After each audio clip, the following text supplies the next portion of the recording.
Hello students, welcome back to our political science lecture series. So आज हम start करने जा रहे हैं पार्ट 3। मैं एक बार आपको रिकैप देती हूँ हमने क्या कवर करा था इससे पहले वाले पार्ट्स में। देखो, हम जो है स्टार्ट कर चुके थे अपना चैप्टर 2, जो आपकी पॉलिटिकल थ्योरी वाली बुक है, एनसीईआरटी बुक क्लास 11th की, उसका चैप्टर 2 हमने स्टार्ट कर दिया था, फ्रीडम।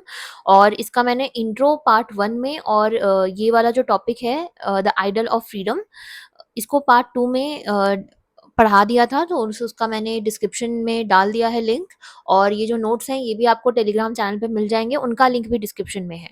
ठीक है, तो आज हम स्टार्ट करने जा रहे हैं अपना जो सेकेंड टॉपिक है इस चैप्टर का, वो है व्हाट इज फ्रीडम। ठीक है, तो अब हम इसमें समझते हैं कि फ्रीडम का मीनिंग क्या है पॉलिटिकल थ्योरी में, या इन जनरल फ्रीडम के कितने डिफरेंट मीनिंग्स हैं। ठीक है, देखो, व्हाट इज फ्रीडम। देखो, फ्रीडम का बेसिक मीनिंग होता है एब्सेंस ऑफ कॉन्स्ट्रेंट। ठीक है, आपने इन जनरल लाइफ में भी सुना होगा कि कोई रिस्ट्रिक्शंस ना लगाना हमारे ऊपर, यही हमारे लिए असली फ्रीडम है। ठीक है, तो फ्रीडम का मीनिंग क्या है? जब आप पे अननेसेसरी रिस्ट्रिक्शंस ना लगाया जाए, किसके द्वारा? कोई आउटसाइड फोर्स, मतलब कोई एक्सटर्नल फोर्स आपके ऊपर अगर रिस्ट्रिक्शंस लगा रही है। ठीक है, एग्जांपल समझो कि एक पर्सन है जिसको एक पार्क में एंटर नहीं करने दिया जा रहा है जस्ट बिकॉज ये इस पर्टिकुलर रिलीजन से बिलोंग करता है या उसके पर्टिकुलर कास्ट है। ठीक है, इस टाइप के रिस्ट्रिक्शन से फ्री होने की बात करता है ये फ्रीडम वाला कॉन्सेप्ट। ठीक है, तो आगे क्या डेफिनेशन बोल रहा है ये, कि freedom exist when external constraints on the individual are absent. ठीक है, तो फ्रीडम सही मायने में तभी मानी जाएगी जब इंडिविजुअल के ऊपर जो रिस्ट्रिक्शंस लगाए गए हैं, जो बाहरी फोर्सेस के द्वारा बंदिशें लगाई जा रही हैं, जब हम उसको हटा देते हैं, ठीक है, हम उसे रिमूव कर देते हैं, तभी हम सही मायने में फ्रीडम को इंश्योर कर पाएंगे। ठीक है, फॉर एग्जाम्पल समझो पर्सन है और वो अपना ओपिनियन देना चाहता है, लेकिन गवर्नमेंट जो है उसको लग रहा है कि नहीं यार, ये ओपिनियन हमारे खिलाफ है, एंटी गवर्नमेंट ओपिनियन है, तो कहीं ना कहीं गवर्नमेंट उसको थ्रेटन कर रही है या उसके आर्टिकल्स को बैन कर रही है। ये चीज जो है एक तरीके का रिस्ट्रिक्शन है, एक्सटर्नल रिस्ट्रिक्शन है इंडिविजुअल की फ्रीडम पे। तो इस कॉन्स्ट्रेंट्स को, इस रिस्ट्रिक्शंस को हटाने की बात होती है फ्रीडम में। ठीक है, नेक्स्ट क्या बोल रहा है, individual could be consider free. एक इंडिविजुअल जो है वो फ्री कंसिडर कब करा जाएगा? ठीक है, तो उसके दो डायमेंशन है। पहला, not subject to external control और कोअर्जन, मतलब वही एग्जांपल वापस, कि अगर आप अपना ओपिनियन दे रहे हो और गवर्नमेंट आपको अपना ओपिनियन देने से थ्रेटन कर रही है, तो वो एक एक्सटर्नल कंट्रोल आप पे लगाया जा रहा है, और एक पर्सन जो है वो तभी फ्री माना जाएगा जब उस पर ये एक्सटर्नल कंट्रोल ना लगाया जाए। Second, able to make independent decisions, मतलब कि सेकेंड पॉइंट का बेसिक जो रियल लाइफ एग्जांपल है वो ये समझो कि जैसे आप लोग ने जब 10th पास आउट करी होगी तो आपको 11th में जाना होगा, उसके लिए आपको स्ट्रीम चूज करनी थी। ठीक है, कुछ पेरेंट्स के फोर्स की वजह से कई बार बच्चा जो है वो साइंस ले लेता है या आर्ट्स या कॉमर्स चूज कर लेता है, तो यहाँ पे वो फ्रीडम नहीं हुई। सेकेंड पॉइंट का एग्जांपल ये है कि फ्रीडम सही मायने में कब होगी उस बच्चे के लिए, जब उसके वो इंडिपेंडेंटली ये डिसीजन कर पाए कि उसे किस सब्जेक्ट्स में इंटरेस्ट है, किस सब्जेक्ट्स में वो एक्सेलेंस कर पाएगा। ठीक है, अगर उसे आर्ट्स के सब्जेक्ट में इंटरेस्ट है, आपने साइंस दिलवा दी, तो वो बाद में उसके लिए एक इंडिपेंडेंट डिसीजन मेकिंग नहीं इंश्योर हो पाई वहाँ पे। ठीक है, बाद में जाके वो बच्चा सफर करेगा ही करेगा उन सब्जेक्ट्स के साथ। ठीक है, तो ये हो गया, वो बच्चा जो है वो इंडिपेंडेंट होना चाहिए अपने डिसीजन के लिए। Third point, act in autonomous way. इसका मतलब क्या है? ऑटोनॉमस वे में एक्ट करने का मतलब है कि एक पर्सन के लिए सही मायने में फ्रीडम तभी होगी जब वो ऑटोनॉमस वे में एक्ट कर पाएगा। ऑटोनॉमस वे का मतलब यहाँ पे होता है कि ट्रेंड को फॉलो नहीं कर रहा है। अगर जैसे कि होता है ना कि भीड़ के पीछे नहीं जा रहा, अपना एक अलग प्रोफेशन जो उसको पसंद है उस प्रोफेशन को वो चूज कर रहा है, उसको फॉलो कर रहा है, तो उसे हम कह रहे हैं कि वो ऑटोनॉमस वे में एक्ट कर रहा है। फॉर एग्जाम्पल, अगर कोई फैमिली बैकग्राउंड से ही उसकी फैमिली में सभी लोग लॉयर हैं, लेकिन उसमें एक पर्सन है जो आपका इन्वायरमेंट चेंजेस को चलाना चाहता है, ठीक है, क्लाइमेट चेंजेस उसको अफेक्ट करते हैं, तो वो इन्वायरमेंटलिस्ट बनना चाहता है, तो वो उसका ऑटोनॉमस डिसीजन है कि वो बाकी ट्रेंड को फॉलो ना करते हुए अपना एक प्रोफेशन चूज करता है, तो वही सही मायने में उसके लिए फ्रीडम होगी। ठीक है, 3 पॉइंट समझ आए कि इंडिविजुअल कब कंसिडर होगा फ्री, जब कोई भी एक्सटर्नल तरीके से उसे कंट्रोल ना कर पाए। सेकेंड, वो अपने डिसीजंस को इंडिपेंडेंट तरीके से ले सके। थर्ड, वो ट्रेंड को फॉलो ना करते हुए अपने सोल इंटरेस्ट के बेसिस पे अपने ऑटोनॉमस वे में डिसीजंस को ले पाए। ठीक है, एक और डायमेंशन है जिसको कहीं ना कहीं पॉजिटिव डायमेंशन भी कहा जाता है फ्रीडम का, वो आपको यहाँ पे 2 पॉइंट्स के थ्रू समझनी है। देखो, पहला, about expending the ability of people to freely express themselves and develop their potential.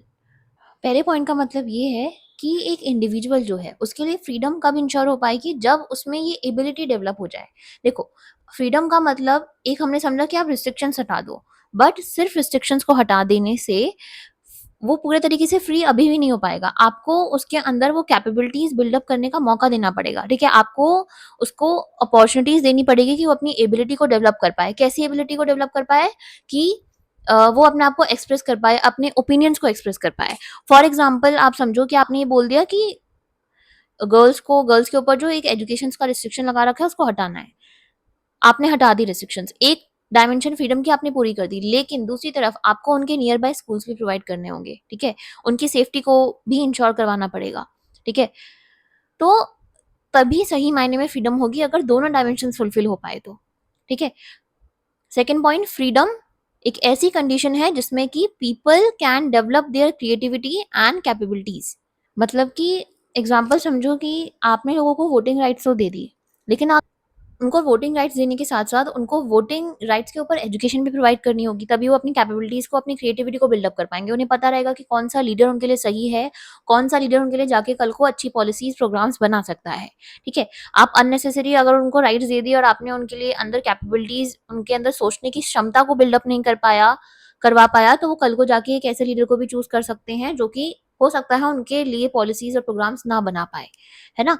तो फ्रीडम के दो डायमेंशन हमने समझे। पहला डायमेंशन है अननेसेसरी कॉन्स्ट्रेंट्स को रिमूव करना, और दूसरा डायमेंशन है कि एबिलिटीज और कैपेबिलिटीज को बिल्डअप करना, ठीक है। तो इसी को हम कह रहे हैं फ्रीडम। समझ आया? नेक्स्ट क्या कह रहा है ये, यहाँ पे क्या कह रहे हैं कि a free society would be one which enables all its members to develop their potential with the minimum social constraint। देखो, इनके कहने का मतलब है एक फ्री सोसाइटी एक ऐसी सोसाइटी जहाँ पे हर किसी के पास फ्रीडम होगा। कैसे? जब वो सोसाइटी जो है अपने मेंबर्स को अलाउ करे कि वो अपने पोटेंशियल को अच्छे तरीके से डेवलप कर पाए, किसके साथ? Minimum social constraint. अब एक बात समझो कि आपने अभी अभी ऊपर क्या समझा था? एब्सेंस ऑफ कॉन्स्ट्रेंट, और यहाँ पे क्या लिखा हुआ है? Minimum of social constraint. तो ये डिफरेंस आ गया ना। तो मिनिमम का मतलब होता है कि थोड़े बहुत तो कॉन्स्ट्रेंट जस्टिफाइड है। देखो, सोसाइटी में रहते हुए एक इंडिविजुअल को कुछ ना कुछ कॉन्स्ट्रेंट फेस करने पड़ेंगे, ठीक है। क्योंकि आप समझो कि अगर कोई रूल्स नहीं होंगे, जीरो रूल्स होंगे, तो एक क्योस की कंडीशन क्रिएट हो जाएगी, ठीक है। कोई फ्रीडम के नाम पे अपनी मर्जी से कुछ भी बोलेगा। देखो, क्योंकि एक इंडिविजुअल जो होता है वो सोसाइटी का ही पार्ट होता है, ठीक है। तो जब वो सोसाइटी में रहता है तो उसे सोसाइटी के कुछ प्रिंसिपल्स को कई बार फॉलो करना पड़ता है। वो प्रिंसिपल्स, ध्यान रखना, जस्टिफाइड होनी चाहिए, ऐसा नहीं कि अनजस्टिफाइड प्रिंसिपल है। सोसाइटी में जीरो रूल्स के साथ रहना इम्पॉसिबल है। तो इसीलिए कहीं ना कहीं reasonable restrictions, I am using that term again and again, that reasonable restrictions are required, not unreasonable restriction. Reasonable restrictions are required ताकि सोसाइटी में एक बैलेंस बना रहे पर्सनल चॉइसेस के बीच में और सोसाइटी के जो अपने सेट ऑफ रूल्स हैं उसके बीच में, जो सोसाइटी ने कॉमन गोल, कॉमन गुड के लिए जो रूल्स बना रखे हैं, ठीक है। तो अगर हमें एज एन इंडिविजुअल अपनी पर्सनल चॉइस को एक्सरसाइज करना है, तो मुझे सामने वाले की फ्रीडम को भी ध्यान में रखते हुए करना होगा, ठीक है। कि उसकी फ्रीडम तो वॉलेट नहीं हो रही है अगर मैं अपनी फ्रीडम एक्सरसाइज कर रहा हूँ तो, ठीक है। समझ आया ये? आगे क्या कह रहा है कि फ्रीडम कम्स विथ कॉन्स्ट्रेंट्स, ठीक है। फ्रीडम जो है वो अपने साथ कुछ कॉन्स्ट्रेंट्स लेके आती है, पर वहां से क्वेश्चन अराइज होता है कि which social constraints are justified and which are not. देखो, एग्जांपल समझो कि जस्टिफाइड कॉन्स्ट्रेंट कौन से होते हैं। मान लो ट्रैफिक रूल्स हैं, ठीक है। जो ट्रैफिक रूल्स बनाए गए हैं वो आपकी कौन सी फ्रीडम को लिमिट करने के लिए बनाए गए हैं कि आप अपनी मनमर्जी से जो है कैसे भी ड्राइव ना करो, ठीक है। नहीं तो एक्सीडेंट्स होंगे, chaos क्रिएट होगा, ठीक है। तो ताकि रोड जो है, रोड सेफ्टी के लिए आपको ये कॉन्स्टेंट लगा देगा आपकी फ्रीडम पे कि आप अपनी मनमर्जी से ड्राइव नहीं कर सकते हो, आपको कुछ रूल्स फॉलो करने पड़ेंगे, ठीक है। इसको हम कहते हैं जस्टिफाइड कॉन्स्टेंट। अनजस्टिफाइड कॉन्स्टेंट का क्या एग्जाम्पल है कि मान लो एक रूल है, लिख दिया, मान लो एक रूल है कि भाई इस सर्टेन कास्ट से बिलोंग करने वाले लोग जो है वो टेम्पल में एंटर नहीं कर सकते, ठीक है। उन उन तो ये क्या हुआ, यहाँ पे डिस्क्रिमिनेशन हुआ, ठीक है। लोगों की बेसिक ह्यूमन राइट्स को रिस्ट्रिक्ट करा गया। ये टाइप के रिस्ट्रिक्शन जो है वो अनजस्टिफाइड है। ऐसे सोशल कॉन्स्ट्रेंट्स को ही हम अनजस्टिफाइड कहते हैं। तो वही हमारे दिमाग में क्वेश्चन आता है जब हम कहते हैं कि फ्रीडम पे कॉन्स्ट्रेंट लगाए जा सकते हैं, लेकिन कौन से कॉन्स्ट्रेंट जस्टिफाइड है, कौन से कॉन्स्ट्रेंट अनजस्टिफाइड है, वो हमें देखना पड़ेगा, ठीक है। और सेकंड क्या बोल रहा है, which are acceptable and which should be removed. देखो सोसाइटी का आप देखोगे ना, सोसाइटी के कुछ अपने स्टीरियोटिपिकल माइंडसेट्स होते हैं, ठीक है? उनके अकॉर्डिंग, जैसे आप हमने समझा था कि जेंडर रोल्स उन्होंने डिसाइड कर दिया कि भाई लड़की हो तो ऐसे रहना चाहिए, ऐसे बिहेवियर रहना चाहिए तुम्हारा, या लड़के हो तो इस टाइप से बिहेव करो। ये सोसाइटी ने कुछ लिमिटेशंस लगा दी, इसको हम कहते हैं जेंडर रोल्स, ठीक है? तो कहीं न कहीं अब वो भाई उस पर्सन की अपनी भी इंडिविजुअल लाइफ है ना, उसको भी तो डिसाइड करने का मौका मिलना चाहिए कि क्या मैं एक्सेप्ट कर सकता हूँ, क्या ये सही में मेरी पर्सनल फ्रीडम को वॉयलेट तो नहीं करा जा रहा, है ना? तो अनजस्टिफाइड कंस्ट्रेंट जो है वो बिल्कुल नहीं लगाए जा सकते, वो एक्सेप्टेबल नहीं होते, ठीक है? तो इन क्वेश्चंस के आंसर्स को देने के लिए हमें क्या समझना पड़ेगा? To understand this we must look at the relationship between individual and society. मतलब कि फ्रीडम के ऊपर जो सोशल कॉन्स्ट्रेंट, सोसाइटी के द्वारा जो कॉन्स्ट्रेंट लगाए जाते हैं, वो जस्टिफाइड हैं या अनजस्टिफाइड हैं, वो एक्सेप्टेबल हैं या हमें उन्हें रिमूव कर देना चाहिए। ये जो डिबेट है वो आप कैसे समझोगे? जब आप इंडिविजुअल का रिलेशन सोसाइटी के साथ समझोगे, ठीक है? इस विजुअल रिप्रेजेंटेशन के थ्रू मैं आपको समझाऊंगी, जो मैंने यहाँ पे इमेज लगाई है। लेकिन ये ध्यान रखना कि जब भी आप फ्रीडम का कॉन्सेप्ट समझते हो कॉन्स्टेंट से को ध्यान में रखते हुए, तो आपको ये ध्यान रखना है कि यहाँ पे इंडिविजुअल वर्सेस सोसाइटी नहीं, बल्कि इंडिविजुअल विद इन सोसाइटी हमें समझना है कि इंडिविजुअल विद इन सोसाइटी कैसे बिहेव करता है। Core relationship between individual and society, दोनों का ही एक म्यूचुअल इन्फ्लुएंस रहता है। देखो, इसको आप एक एग्जांपल के थ्रू समझो कि इंडिविजुअल का सोसाइटी के ऊपर क्या इम्पैक्ट होता है और इन टर्न सोसाइटी का इम्पैक्ट क्या होता है इंडिविजुअल के ऊपर। समझो कि फेस्टिवल्स का एग्जांपल लेते हैं, ठीक है? हमें पता है कि सोसाइटी में बहुत सारे इंडिविजुअल्स रहते हैं और उन सबका अपना कल्चर, अपना लैंग्वेज, ठीक है, अपने तरीके के ट्रेडिशंस वो फॉलो करते हैं, ठीक है? तो कहीं ना कहीं ये फेस्टिवल्स जो हैं, ये सोसाइटी का ओवरऑल देखा जाता है कि यार इस कम्युनिटी का ये फेस्टिवल है, ठीक है, अलग कम्युनिटी अलग फेस्टिवल परफॉर्म करती है। तो ये फेस्टिवल्स जो है वो इंडिविजुअल्स को इनकरेज करते हैं कि वो एक साथ आएँ, ठीक है, अपने ट्रेडिशंस को मेंटेन करें। और ऑन द अदर हैंड, अगर मान लो कि एक इंडिविजुअल है जिसका दिवाली के दिन ये इनिशिएटिव है कि भाई क्रैकर्स नहीं बंद करने, ठीक है? तो सोसाइटी में बाकी इंडिविजुअल जो हैं वो उसको फॉलो करने लगे कि अच्छा हाँ, क्रैकर्स नहीं बंद करने। तो एक इंडिविजुअल का इनिशिएटिव सोसाइटी के बाकी इंडिविजुअल्स पे इम्पैक्ट डाला, तो उस इंडिविजुअल ने विद इन सोसाइटी रहते हुए अपना इम्पैक्ट बाकी सोसाइटी के जो मेंबर्स थे उन पे भी डाला। और सोसाइटी में जो ओवरऑल फेस्टिवल फॉलो करा जाता है, वो हर इंडिविजुअल को बोलता है कि आप एक साथ आइए, अपना फूड शेयर करिए, अपना ट्रेडिशन शेयर करिए, अपने कल्चर को शेयर करिए, ठीक है?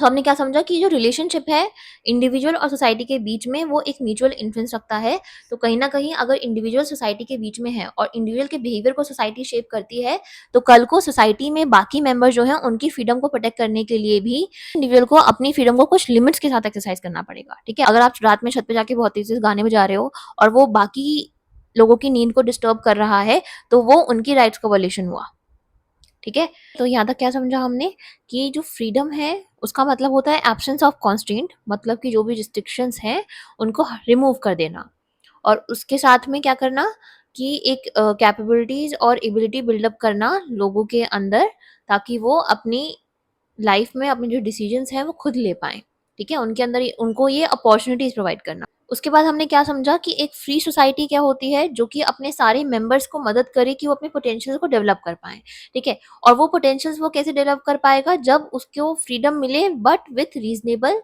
कॉन्स्ट्रेंट्स, कुछ रीज़नेबल कॉन्स्ट्रेंट्स होनी चाहिए, ठीक है? और वो रीज़नेबल कॉन्स्ट्रेंट जो लगाए जाएँगे वो जस्टिफाइड होनी चाहिए, क्योंकि एक इंडिविजुअल जो है वो सोसाइटी का ही पार्ट होता है और दोनों का एक दूसरे पे बहुत ज़्यादा म्यूचुअल इन्फ्लुएंस रहता है। इसीलिए मिनिमम सोशल कॉन्स्ट्रेंट्स रिक्वायर्ड होते हैं फ्रीडम को अच्छे से एक्सरसाइज करने के लिए। यहाँ तक समझ आया? नेक्स्ट देखो। सो अगेन यहाँ पे फ्रीडम का वही सब पॉइंट्स दे रखे हैं यहाँ पे, जो मैंने हम अभी तक हमने इस टॉपिक के स्टार्टिंग में पढ़े थे कि फ्रीडम क्या है। ये वर्ड सुनते ही दिमाग में क्या आता है? First, absence of constraint. जब हमने टॉपिक शुरू करा था हमने समझा था कि फ्रीडम का बेसिक मीनिंग क्या होता है, कि जो भी अननेसेसरी रिस्ट्रिक्शंस हैं जिसकी वजह से इंडिविजुअल अपनी चॉइसेस को एक्सरसाइज ना नहीं कर पा रहे हैं, उसको रिमूव कर देना, ठीक है? Second, to be free means to reduce और minimize social constraint that limit our ability to make choices freely. वही सेम पॉइंट कह रहा है कि अगर हमें फ्रीली अपनी चॉइसेस को एक्सरसाइज करना है, तो जो भी कॉन्स्टेंट लगाए गए हैं उसको थोड़ा सा मिनिमाइज कर दो, बहुत ज़्यादा कॉन्स्टेंट्स नहीं होनी चाहिए, ठीक है? उसके थर्ड पॉइंट क्या कह रहा है फिर? Allows the full development of the individual creativity sensibilities and capabilities, मतलब कि फ्रीडम का एक डायमेंशन ये होता है कि आप कॉन्स्ट्रेंट्स को मिनिमाइज कर दो, कॉन्स्ट्रेंट्स को हटा दो, ठीक है। दूसरा साइड ये होता है कि आप एक पर्सन को अपॉर्चुनिटीज दे दो कि वो अपनी कैपेबिलिटीज, अपनी एबिलिटी को बिल्डअप कर पाए।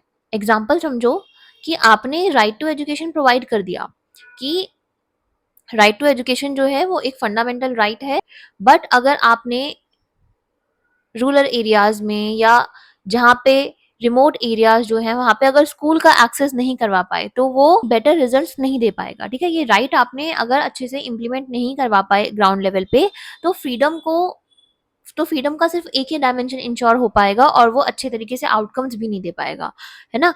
लास्ट पॉइंट क्या कह रहा है कि freedom permits to exercise of the individuals power of reason and judgement. Last point का मतलब ये होता है कि फ्रीडम जो है वो एक ऐसी राइट है, या हम कह सकते हैं कि ऐसा आइडल है जो कि कहीं ना कहीं हमें एक इंस्ट्रक्शन दे देता है या एक आइडिया दे देता है कि हम जो भी कुछ करते हैं, एक्शन लेते हैं, उसको हम सोच समझ के लें, ठीक है। हमारे एक्शन के पीछे कोई ना कोई रीजन होता है, ठीक है। जैसे कि अगर मैं कोई एक्शन कर रही हूँ तो मैं आपको जस्टिफाई कर सकूं कि अच्छा भाई मेरा ये एक्शन है, इस रीजन की वजह से मैंने ये एक्शन करा, ठीक है। तो आप डिसीजंस ले पाओ फैक्ट्स को कंसीडर करके, ठीक है। जो भी डिसीजन आपने लिया आप उसमें स्टैंड आउट कर पाओ, यही जो है सही मायने में फ्रीडम होती है, ठीक है। तो एक बार रिकैप लेते हैं, हम क्या पढ़ा कि फ्रीडम का मतलब होता है एब्सेंस ऑफ कॉन्स्ट्रेंट, और एब्सेंस ऑफ कॉन्स्ट्रेंट का मतलब और देखें तो इसका मीनिंग है कि जब भी अनरीजनेबल या अननेसेसरी कॉन्स्ट्रेंट, जो जस्टिफाइड कॉन्स्ट्रेंट नहीं होते हैं, जब हम उनको हटा देते हैं तब फ्रीडम इंश्योर हो पाती है। फिर हमने फ्रीडम के दो डायमेंशन समझे, उसमें हमने एक साइड समझा कि कैसे एक्सटर्नल फोर्सेस और जो कंट्रोल, जैसे कि अगर हम कोई ओपिनियन दे रहे हैं और गवर्नमेंट को लग रहा है वो एंटी गवर्नमेंट है, तो गवर्नमेंट उन ओपिनियन को सप्रेस करने के लिए कुछ हमारे आर्टिकल्स लिखे हुए बैन कर देती है, या हमने कोई ऐसी स्पीच जो उसको हटा देती है, तो एक्सटर्नल फोर्स है जिसके थ्रू हमारी फ्रीडम कहीं ना कहीं वॉलेट हो सकती है। तो ऐसे एक्सटर्नल कंट्रोल को हटाने की बात करता है फ्रीडम का एक डायमेंशन। दूसरी डायमेंशन बात करता है कि आप लोगों को अपॉर्चुनिटीज दो कि वो खुल के अपने आप को, अपने ओपिनियन को एक्सप्रेस कर पाए, उनके अंदर एक एबिलिटी हो ये जानने की कि क्या उनके लिए सही है क्या गलत है, उनको इस चीज की फ्रीडम देनी चाहिए, ठीक है। दोनों डायमेंशन समझ आई फ्रीडम की। उसके बाद हमने समझा कि एक फ्री सोसाइटी में, क्योंकि एक इंडिविजुअल जो है वो सोसाइटी का ही पार्ट होता है और वो उसके द्वारा शेप करा जाता है, तो उसको कुछ ना कुछ कॉन्स्टेंट जो है वो फ्रीडम में देखने पड़ेंगे, क्योंकि अगर आपकी एज एन इंडिविजुअल फ्रीडम है तो सामने वाले जो मेंबर्स है सोसाइटी में उनकी भी फ्रीडम है, ठीक है। उनको वॉलेट नहीं कर सकते अपनी चॉइसेस को एक्सरसाइज करते हुए, ठीक है। ओके, फिर यहाँ पे हमने कंक्लूड करा। आपकी जो बुक है उसमें एक साइड में बॉक्स होगा स्वराज के ऊपर, ठीक है। तो उसको मैंने फ्लो चार्ट में कन्वर्ट करा है कि आपको बेसिक अंडरस्टैंडिंग हो जाए कि स्वराज टर्म का मीनिंग क्या है और इस कॉन्सेप्ट में क्या पॉइंट्स इन्वॉल्व हैं। देखो, अंडरस्टैंडिंग स्वराज, सबसे पहले स्वराज का मीनिंग क्या होता है ये समझो। देखो, स्वराज में जो स्व है वो आपका स्टैंड करता है सेल्फ के लिए, और राज जो है उसका मतलब होता है रूल। तो मतलब पूरा क्या हो गया, सेल्फ रूल। तो ये जो टर्म है, ये हम कहेंगे हमारी फ्रीडम स्ट्रगल के टाइम पे बहुत सारे जो लीडर्स थे, स्पेशली जो बाल गंगाधर तिलक हैं, उन्होंने इसको फ्रीडम स्ट्रगल के टाइम पे यूज करा था कि Swaraj is my birth right and I shall have it, ठीक है। तो मतलब कि उस वक्त इसका मीनिंग था कि हमें जो है आज़ादी दे दो ताकि हम कॉन्स्टिट्यूशनल और पॉलिटिकल ऑटोनॉमी एक्सरसाइज कर पाएं, मतलब कि हम अपना कॉन्स्टिट्यूशन, अपना संविधान खुद बना पाएं, इसकी आज़ादी दो हमें। और दूसरी चीज़, हम अपनी जो भी पॉलिटिकल डिसीजंस हैं या जो भी पॉलिटिकल एडमिनिस्ट्रेशन है वो हम खुद करें, ठीक है। अपना देश हम खुद चलाएं। स्वराज का मतलब होता है सेल्फ रूल, मतलब कि हम अपना देश खुद खुद चलाएं। ये स्वराज का मीनिंग हमने इंडिया के कॉन्टेक्स्ट में देखा। अब हम कई बार स्वराज के मीनिंग को गांधी जी के कॉन्टेक्स्ट में भी समझते हैं कि स्वराज को लेके गांधी जी का क्या कहना था। देखो, मतलब इसका यही होता है कि self rule, the ability to govern oneself with autonomy. मतलब कि गांधी जी भी ये कहते थे कि ब्रिटिशर से इंडिपेंडेंस ले ली तो वही काफी नहीं होगा, बल्कि जब हमारे हाथ में पावर आएगी तो हमारे हाथ में रिस्पॉन्सिबिलिटी भी आएगी। तो उस रिस्पॉन्सिबिलिटी को हमें अच्छे से एक्सरसाइज करना है, ठीक है।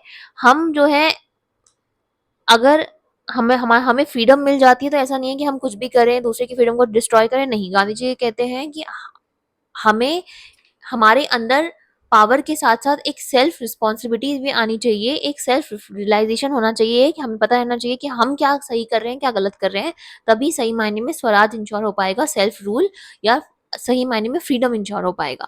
ठीक है, नेक्स्ट क्या है पॉलिटिकल डिमांड। वही चीज़ है कि फ्रीडम स्ट्रगल के टाइम पे अगर हम इंडियन कॉन्टेक्स्ट में समझे तो पॉलिटिकल डिमांड थी, स्वराज के नाम पे पॉलिटिकल डिमांड कही जा रही थी कि भाई the call for constitutional and political freedom, मतलब कि हम अपना संविधान खुद बना सके, हम अपनी पॉलिटिकल डिसीजंस खुद ले सके। नेक्स्ट पॉइंट क्या है, social value, that is the importance of freedom at a community level, मतलब कि गांधी जी के अकॉर्डिंग स्वराज जो है, सेल्फ रूल जो है वो सही मायने में कब इंश्योर हो पाएगा, जब आप जो ग्राम पंचायत जो है या जो विलेज लेवल पे आप पावर्स को डिसेंट्रलाइज कर दो। इनका कहना था कि आप जो है ग्राउंड लेवल पे जो ग्राम पंचायत हैं उनको पावर दे दो, उनको पता है कि उनके लिए क्या डिसीजन सही होंगे, उनको अपना अच्छा बुरा पता है।